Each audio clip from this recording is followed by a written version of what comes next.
Hoje eu quero falar com você sobre uma vida restaurada. E o texto para sua meditação hoje se encontra em Marcos capítulo 5, verso 1 ao verso 20.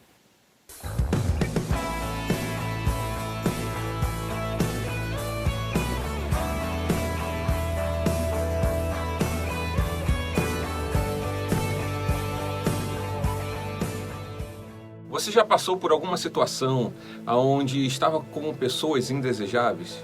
Ninguém gosta de ficar com pessoas assim, porque essas pessoas nos constrangem e muitas vezes nos incomodam. Até mesmo são pessoas que nos trazem uma certa ameaça. E depois nós passamos até ao pensamento de nunca mais querer estar com pessoas como essa ou passar por situações constrangedoras por causa de pessoas assim. Era sim os sentimentos que aquela população em Gadara nutria sobre aquele homem que vivia em meio a sepulcros, como relatado em Marcos capítulo 5, verso 1 ao verso 20. A Bíblia relata uma linda história de restauração de um homem quando ele se entrega a Jesus. O que nós aprendemos com esse relato? Em primeiro lugar, nós aprendemos que Deus sempre toma a iniciativa de ir ao encontro dos perdidos. A ida de Jesus foi proposital àquele lugar. Ele sabia que existia um homem ali cativo e que precisava dele. E assim, Jesus foi ao encontro daquele homem. Afinal de contas, Jesus ele veio para libertar os cativos. Vemos na palavra do Senhor o tempo todo, o Senhor indo ao encontro daqueles que se perdem. Foi assim com Adão no Éden. Foi assim com Caim quando matou o seu irmão Abel. Foi assim com Zaqueu, quando Jesus afirma que veio buscar e salvar o perdido. O Senhor se importa conosco e Ele nos viu como ovelhas sem pastores e veio se tornar o grande pastor das ovelhas. Em segundo lugar, esse texto me mostra que existe uma luta que envolve a vida de cada pessoa. A caminho de Gadara, Jesus e os discípulos entraram em uma violentíssima tempestade para atravessar o lago e chegar até aquela região. Os discípulos eles estavam aterrorizados enquanto Jesus dormia. E Jesus, após ser acordado por eles, repreendeu o vento e o mar, ordenando que eles se aquietassem. Só assim eles puderam chegar até aquele lugar. Algumas situações como essa descrita na palavra nos mostram que acontecem porque existe luta pela vida das pessoas. Todos nós somos cientes de que enfrentamos obstáculos, problemas, porque o inimigo tenta nos impedir de ter um encontro com Jesus. Certa vez, Jesus disse a Pedro: Satanás vos reclamou para vos peneirar como trigo.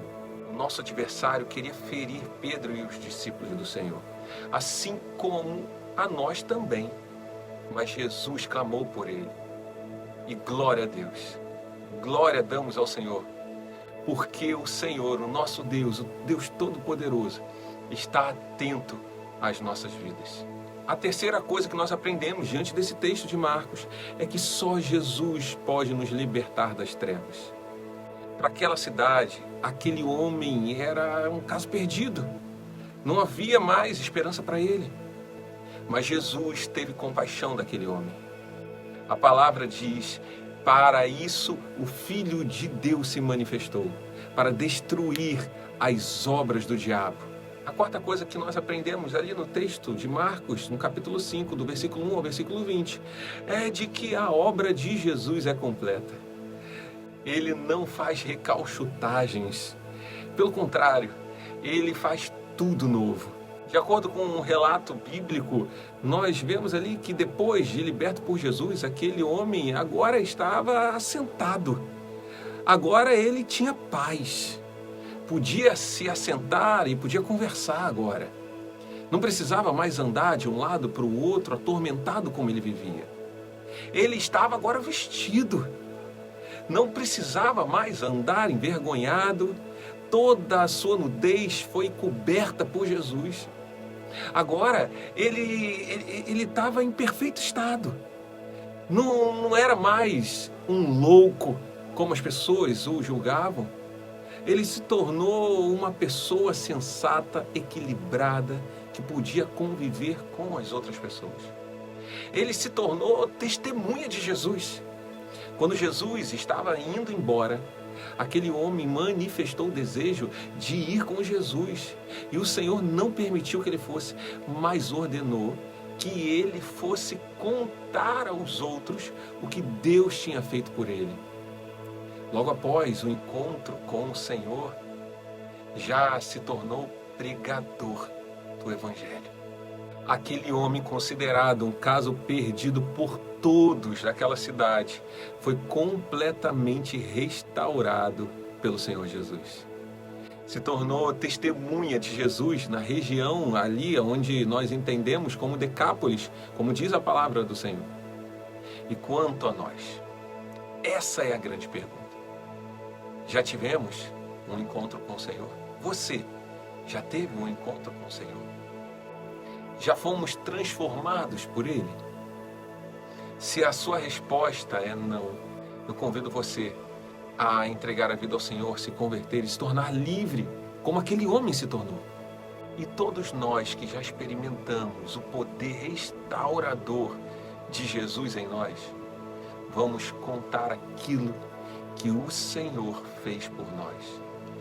Todos nós temos uma linda história para contar. No dia de hoje, nesse primeiro dia que nós dedicamos de jejum e oração, eu quero convidar você a orar e falar para o Senhor: Senhor, restaura a minha vida. A clamar ao Senhor: Senhor, restaure a vida do meu filho, do meu pai, do marido, da esposa. Restaura a vida daqueles que me cercam. Me ajude a ser um anunciador daquilo que o Senhor fez em mim. E assim, que essas pessoas também possam encontrar o Senhor. E assim, que o propósito do Senhor se cumpra na minha vida. E que eu possa fazer essa vida fazer sentido. Que Deus te abençoe nesse primeiro dia de jejum e oração. E que Ele guarde a sua casa e te faça viver o propósito dEle. Lembre-se, o Senhor tem uma vida restaurada para você. Lembre-se, o Senhor tem restauração para a sua vida. A perseguição não parou.